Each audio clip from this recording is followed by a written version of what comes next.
Da-da-da-da-da-da. I am your singing telegram.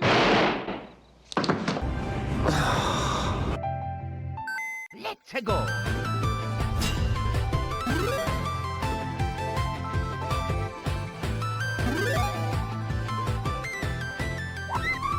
And the chick again.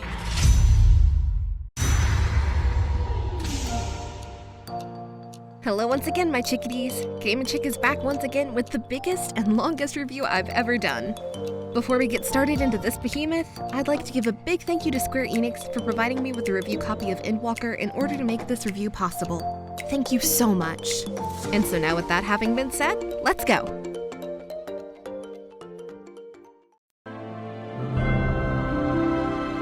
SHADOWBRINGERS.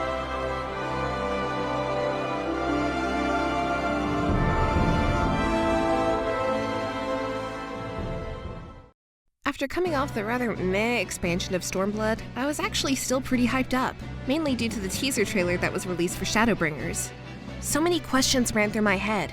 Since this is focused on becoming the Warrior of Darkness, does this mean that we're going to fall into the same footsteps as the Warriors of Darkness that plagued us throughout Heavensward and Stormblood? They worked alongside the Ascians to impede our advances against the Empire, so are we going to follow in their footsteps and turn to the dark side as well? Clearly something was going on for us to go from the Warrior of Light to the Warrior of Darkness, and I just had to know what exactly. Well, the expansion came and went. I got some questions answered, but a ton of other questions now popped up that had me scratching my head. Some of it was mind-blowing, some of it was confusing, but needless to say, it not only had my hype, but my attention. So let's stop being a paperweight, like some other true leader of the Alamegan Alliance, and let's get down to breaking everyone into the story that takes place here in SHADOWBRINGERS. We start off our journey with all of the members of the Scions being in a coma. They're neither alive nor dead. Urianger, Y'shtola, Thancred, Elisei, Alphanod, none are responsive. Scary enough, it seems that their life forces are almost being drained somehow, as if their spirit or essence is somewhere else. With little to no time to waste, the Warrior of Light must find a way to help their friends and return them back to normal. So in a haste, we set off to the Crystal Tower in search of the beacon we were told about earlier by the mysterious cloaked figure. Arriving at the base of the Crystal Tower, you begin to get another headache. Could it be the echo acting up again? No, it's not. Before figuring out just what is going on with you, you're sucked into one of the crystals of the Source. Upon awakening, you see that you are in a strange land known as the First, a mirror world to our own. Venturing on your own, you come to a city known as the Crystarium, a vibrant city at the foot of the Crystal Tower, much different than how it is in your world. While doing your investigation and trying to figure out just what the heck is even going on, you meet the mysterious figure from before, this time face to face, and learn that he is known as the Crystal Exarch, leader of the people of the Crystarium. While speaking to the Exarch, he said that he tried using his magic to summon you here to the First to aid them in their plight, wound up bringing the other Scions instead, but with drastic consequences. While their bodies may still be present in the Source, which is your world, here in the First, they're merely husks of what they used to be, surviving solely based on the amount of ether they have in their true bodies. This means that they're slowly dying and will eventually succumb completely. If that wasn't enough to worry us, I mean, heck, we can't lose my crew. I'm actually starting to like them.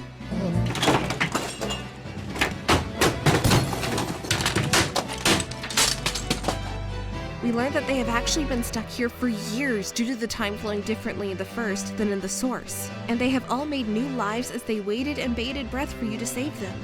Well, crap, you're super late, so hopefully they aren't too peeved at you when you meet them again. I'll just give Y'shtola some catnip and we'll be good.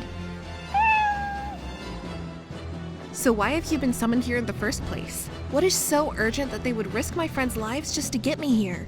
Well, here in the First, light has begun engulfing the land. Like in your world with darkness being the enemy, here it is light. It has swarmed the First, transforming everyone that makes contact with it into hideous monsters known as Sin Eaters. These beings are controlled by the Light Wardens, who command them at will. It's your job to go to each region and defeat each Warden in order to bring the night sky back to the inhabitants of the First. This news is absolutely troubling for sure, but it's not over there. You also learned that at any moment, the light will take over the entire region because their savior, the Oracle of Light Minfilia, sacrificed herself so that they could survive. Wait, Minfilia? Hang on, I thought she was dead! Okay, now I'm curious. We now set off on an adventure to find our dear Scion friends, where we will travel to Yulmore together with a young Alphinaud, who is way more strategic, caring, and mindful here in Shadowbringers. He's quickly becoming one of my favorite characters at this point, due to how much he's matured and grown up into a mindful leader. What you need is a mirror, not a painting. It will capture the horror I see before me far better than I ever could. In Yulmore, we learned that the fat, gluttonous leader somehow controls the Sun Eaters on command, even though he's just a human. There's nothing to be done here for now. Well, actually, there kind of is, because there's some really funny dialogue between Alphinaud and Julia Chia, a big fat kitty woman who loves Alphinaud like he's one of her kids. She's awesome throughout this story. Even her husband starts warming up to you and Alphinaud the further the story goes, and ends up being pretty vital to the events that unfold. Once you set off from Yulmore, you will meet up with the spunky Alice and learn of a small village being attacked by a light warden.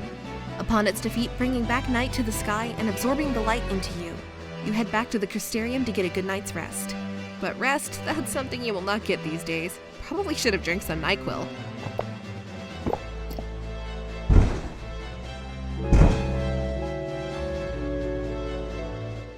Before you're able to fall fast asleep, you're approached in spirit by a man by the name of Ardbird, who tells you that his spirit cannot move on freely to be with his comrades.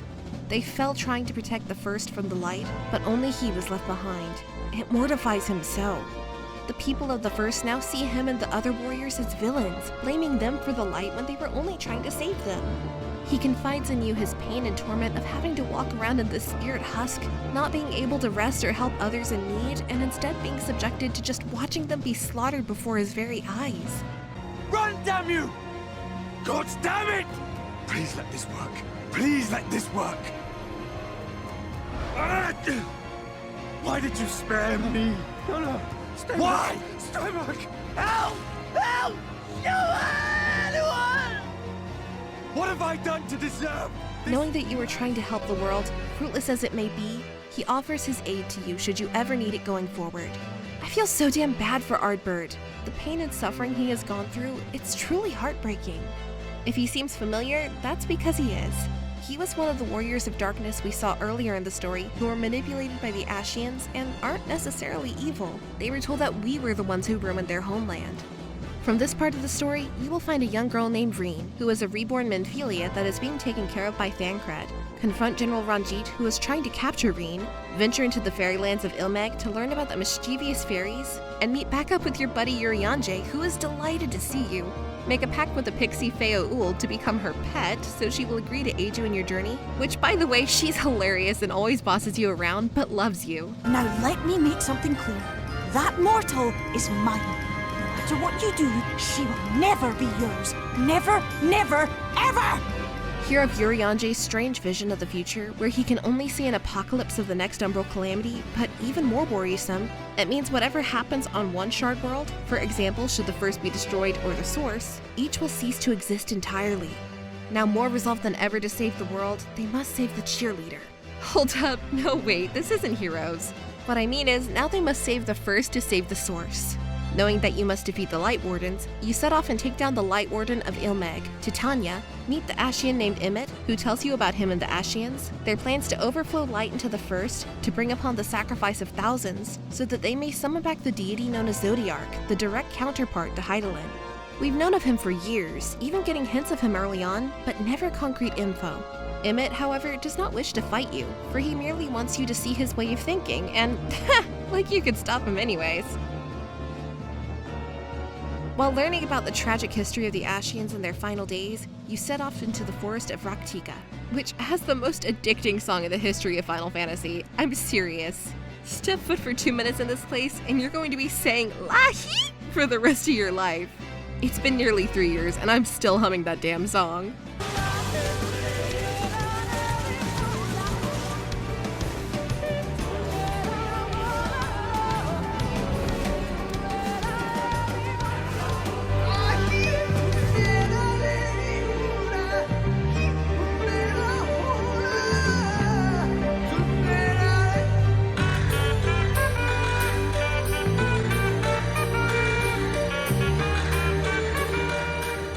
Meeting up with Y'shtola, you learn that absorbing the light, it is making your ether unstable, and eventually you too will succumb to it if you aren't careful. She's worried about you. Alas, before she can investigate further to help you, you and the rest of the Scions rush off to the temples of Raktika to find this region's Light Warden. But just as you're on your way, you're attacked, poisoned, and betrayed by the jerk-faced General Ranjit from previously. In an attempt to throw the cure for the poison in a pit as a distraction, Y'shtola leaps into the pit, grabbing the potion and tossing it to our hero and disappearing into the dark void, vanishing from our sight. She's gone, but her sacrifice proves worth it, and everyone who was poisoned may now be cured and they will survive. Shortly after these events, you're once again approached by Emmett Selch, who says that he can go into the livestream and bring her back. He does so with the intent of getting you to trust him. Of all the Ashians we have met, he is actually the most genuine. He's not actively trying to kill you per se, merely he's using you to meet his ends, but he's not malicious. He's also very well spoken, proper, and condescending, but man, he's such a complex character. He's a bad guy, so you're supposed to hate him, but learning that he's only doing what he's doing in order to bring back his people from the dead, he just wants his friends back, his city back. He doesn't care about power and taking over the universe, and honestly, out of all the villains in the game, I can totally relate to him. Any one of us would do anything possible to get a loved one back, and that's what he's doing here. He feels like he's doing the right thing. We seem like more of the bad guy than he does, to be honest. After Emmett saves Y'shtola from the livestream, which, speaking of that, where was he when Cloud was drunk off his mind and trapped in it within his own mind with Tifa in Final Fantasy VII?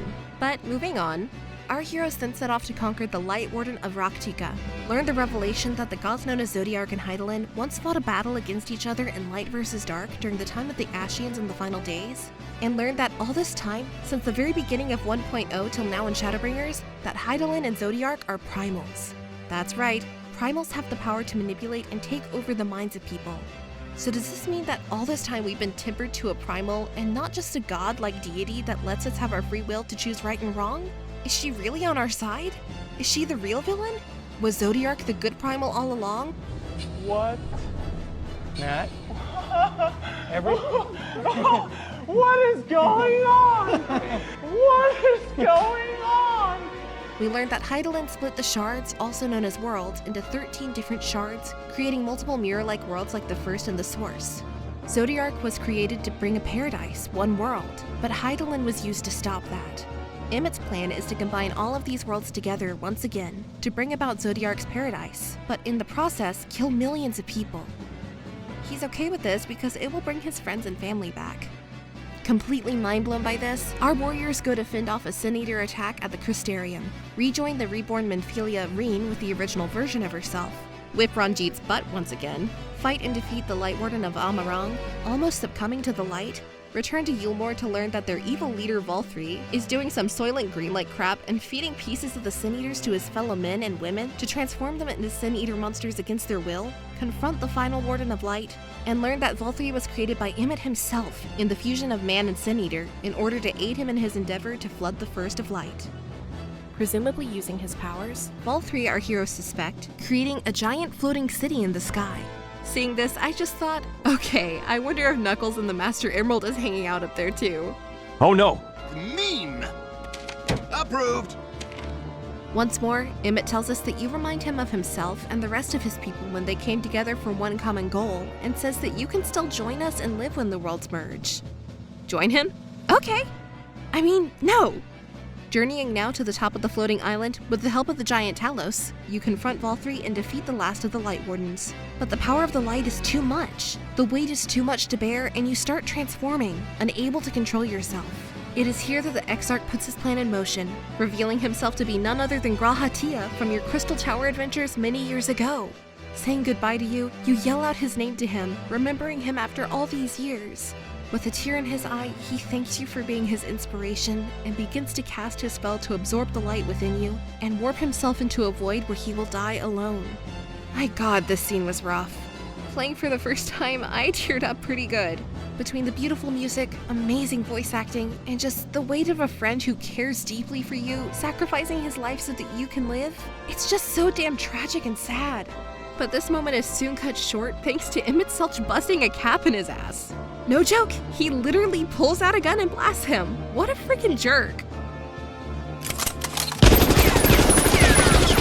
A Upon waking back at the Crystarium after being nursed back from death by Reen, learning that Emmett has taken Grahatia's body, speaking again with the spirit Ardbert once more for a pep talk and to remember to not give up, learn more about Grahatia in the first and how he saw the forthcoming Project Black Rose, location of the Tempest where Emmett has gone, and how to get there with the giant beast known as Bismarck, discovering the ancient city known as Amarat, the forgotten city of the Ashians that Emmett is trying to will back into existence, almost like a Xanarkin thing from Final Fantasy X, learning that the history that Emmett told you about the Ashians was not made up and was indeed 100% fact. It just gets your mind going in so many different directions.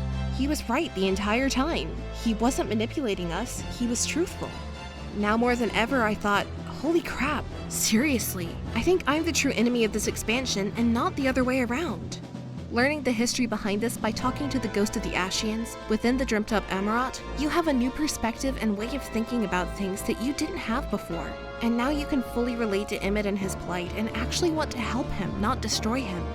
Finally confronting Emmett after he shows you the full downfall of the Ashians and the last of their days, you begin to make an assault on him, but to no avail. He is far too powerful for the Scions. All but you. But as you go to make your attack, the light begins to take over you as it did before. With your Scion friends falling one by one, there's no one here to aid you in making your way back from transformation. You pass out, giving into the light. But just then, Ardbart is there alongside you, asking you if you could go one more step. Could you save his world, our worlds? With a smirk from him to you, he says, come, we fight as one. Together in one of the most emotional and epic scenes I've seen in years in a video game. With the music blaring, the light of our fusion booming, we emerge from the light to let him know that this is our story, and he shall fall this day. Enraged Emmett damns us for our actions, but before he can come to grips, the broken and beaten Grahatia comes to our aid and summons heroes from across the realms to aid us in beating Emmett in his true form as Hades. Our story.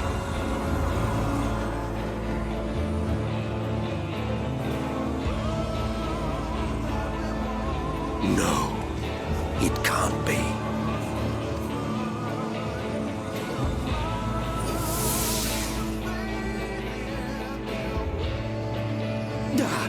That trick of the light. You are a broken husk, nothing more. How can you hope to stand against me alone? We stand together!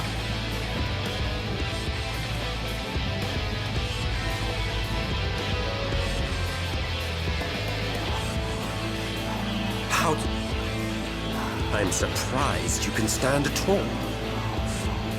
I could not well leave matters half finished. Let expanse contract, Eon become instant.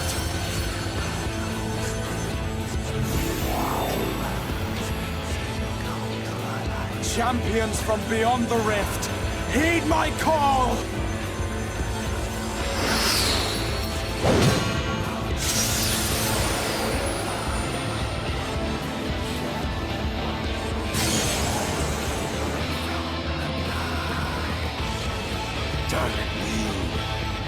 Damn you all!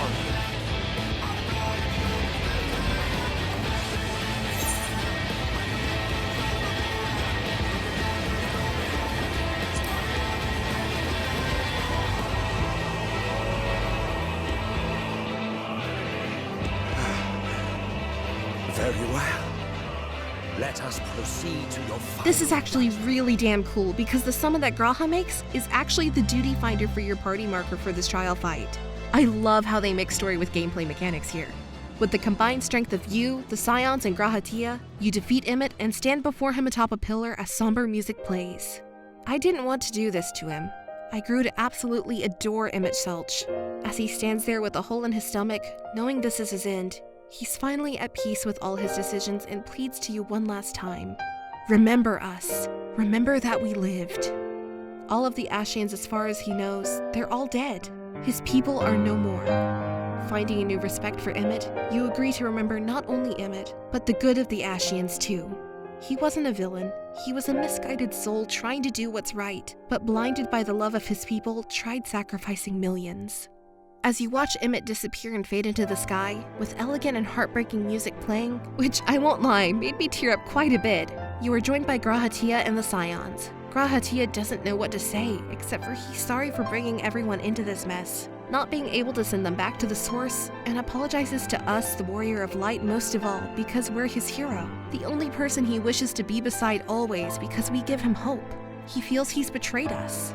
If you've played the Crystal Tower storyline, this is where you can get the best ending for him by forgiving him using his name, which will send him and me into tears as he thanks you.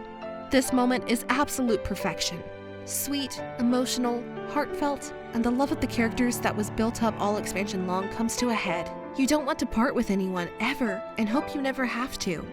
After these events, the Scions and G'rahatia further look into how to get everyone back into their original bodies, find out that Xenos has returned to his body more powerful than ever and murders his father, see Elidibus on the moon getting ready to put his next plan into action, help Y'shtola and G'rahatia create a way to transfer essence from one world to another via crystals, battle against Elidibus after learning that he is merely in his primal form, and begin one final confrontation against him, where he transforms into the original Warrior of Light from Final Fantasy I. Holy I didn't see that coming. Victory is short-lived, however, as G'rahatia begins to overflow with crystal energy and begins dying. He has to reseal the Crystal Tower and must remain there. No, don't do it! As he tells us that if he told us that we would meet again, would we believe him? And I ugly cry. He begins to monologue and say goodbye as he becomes frozen in time into a crystal statue. As my ugly cry continued, I find out that he is able to come back using the memories and essence of him within one of the crystals. Oh my god, don't play with my heart like that. From here through the final patches, you bring back all your friends, learn that Xenos is attempting to summon Lunar Bahamut in order to continue the plan of the Ascians to summon Zodiark. But before you can act, giant mysterious towers begin popping up all over the world, draining ether from the land and causing mayhem wherever they fall with the release of monsters. If that wasn't enough to deal with, now the more powerful Xenos is working alongside another maniac Ascian by the name of Fandaniel. Who is he? What is his purpose exactly? We don't know until the end, where we will be walking very soon. Phew! Now that was one doozy of a story. But once again, just because your story ends doesn't mean that there isn't anything to do. You can explore the gorgeous crystal city between the Crystal Tower of the Crystarium, roam the elegant palace of Yulmore that is housed to the most rich and gluttonous of people in the First, roam across the beautiful purple lands, flowers, lakes, and island of Bismarck and Lakelands, visit the mountain homes of the little creatures known as the Thal in Calusia, investigate the ancient ruins of Amarang, traverse the majestic land of fairies in Ilmeg, walk or fly your way through the gloomy forest and swamps of the Ratika Greatwood, and scream Lahi to your heart's content. And finally, you may explore the city forgotten by time, the once great civilization of the Ascians, known as Amarat in the Tempest. As previously mentioned, this gives me total Final Fantasy X vibes, and makes me think that the Primals and Tidus are up to shenanigans once again. Beyond even the new areas, you can discover and being able to fly over them once again by collecting ether currents. You have a total of 12 dungeons at your disposal that consist of great ones like Dawn Meg, a dungeon filled with vibrant colors, flowers, and mazes, only without a man chasing us with an axe, as well as Mount Galar, a mountain held thousands of feet in the air by the Titan-sized Talos, where you must make your way through to defeat the Light Warden, and Amarat, the Ascian city where you can witness the final days of these once great people, and how Zodiark was called due to the sacrifice of many. Man, this is a lot to take in, huh? Imagine me having to say all of this. It's no easy task. True to form, on top of everything I just named, you have trials and raids to take part in, for both fun and post-game content. The Dancing Plague, where you must take on the fairy Titania, Seed of Sacrifice, where you fight the original Warrior of Light, which is badass, Cinder Rift, where you play as a Final Fantasy VII homage, and take on the monster known as Ruby Weapon, all while listening to the Big Fat Taco song. What? You don't know what I'm talking about? Oh man, you're missing out. You won't be able to unhear it after listening to it.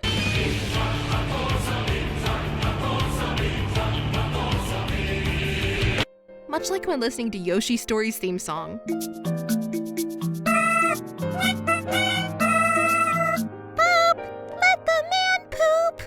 You're welcome. Now you won't be able to hear the song the same ever again. Lastly, we have the raids, which get even crazier than Stormblood did with Final Fantasy XII. Here in ShadowBringers, we now have a collab that brings the world of NieR Automata into the mix with the raid, the Copied Factory. This one is really cool, especially for fans of NieR Automata and its characters. For ways to get extra gear should you want to, you may also take on Eden's Alliance raids and help Green investigate the land known as the Empty that was laid barren by the Flood. When it's all said and done, no words can fully describe everything in this expansion. It's got so much heart, emotion, and tugs your heartstrings to the extreme. From Alisaie forming a bond with the people of the First, but then watching as a sister and her brother succumb to the light and become Sin Eaters too without her being able to stop it while eerie music plays. The cute would-be love between Y'shtola and Runar, who begs her to stay when she is about to leave the First. The heartwarming and seemingly father and daughter relationship between Thancred and Reen, who we will now refer to as Dadcred. The inner struggle of Emmett's sassy self and loyalty to his people. Urianger going through guilt for having to lie to us about the Exarch so that the plan of G'rahatia wouldn't be stopped. Alphinaud being more strong-willed, independent, wise, and loyal. I loved him in this expansion. You saw how much he's learned from A Realm Reborn till now. He knows the consequences of all his actions and just wants to save everyone because it's the right thing to do. Alphinaud, you won me over. There's just so much that goes on in this expansion that I cannot possibly explain without having 1-hour videos going in depth. It's an absolute must-play, and it's by far one of the best stories of Final Fantasy that has been told. Yes, this includes the mainline games. It needs to be experienced yourself to fully appreciate the gravity, but the best is yet to come. Verdict? Fantastic.